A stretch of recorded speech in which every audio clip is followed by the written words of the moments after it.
ফ্যাসিবাদী সরকার লুটপাট করার জন্য নতুন করে ৬০,০০০ কোটি টাকা ছাপিয়ে বাজারে ছাড়ার কারণে মুদ্রাস্ফীতির শিকার হয়েছে দেশের মানুষ। এই অতুলনীয় মুদ্রাস্ফীতি নিয়ন্ত্রণ অন্তর্বর্তী সরকারের অন্যতম প্রধান লক্ষ্য। মুদ্রাস্ফীতি নিয়ন্ত্রণের লক্ষ্যে পলিসি সুদের হার বৃদ্ধি করে ৯% উন্নীত করা হয়েছে। মূল্যস্ফীতি থেকে সাধারণ মানুষকে সুরক্ষা দেওয়ার উদ্দেশ্যে ওএমএস খাদ্যবান্ধব কর্মসূচি সহ সুলভ মূল্যে প্রান্তিক মানুষের কাছে নিত্য প্রয়োজনীয় দ্রব্য সরবরাহ চলমান রাখা হয়েছে।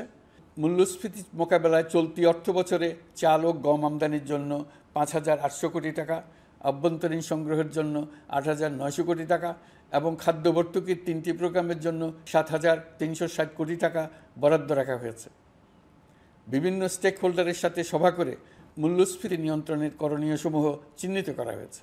পরিচালন ও উন্নয়ন ব্যয় যৌক্তিক পরিমাণে হ্রাস করার জন্য কার্যক্রম গ্রহণ করা হয়েছে। কৃষিপণ্য উৎপাদনের জন্য সার আমদানির ক্ষেত্রে প্রয়োজনীয় বৈদেশিক মুদ্রার সরবরাহ নিশ্চিত করার পদক্ষেপ নেওয়া হয়েছে।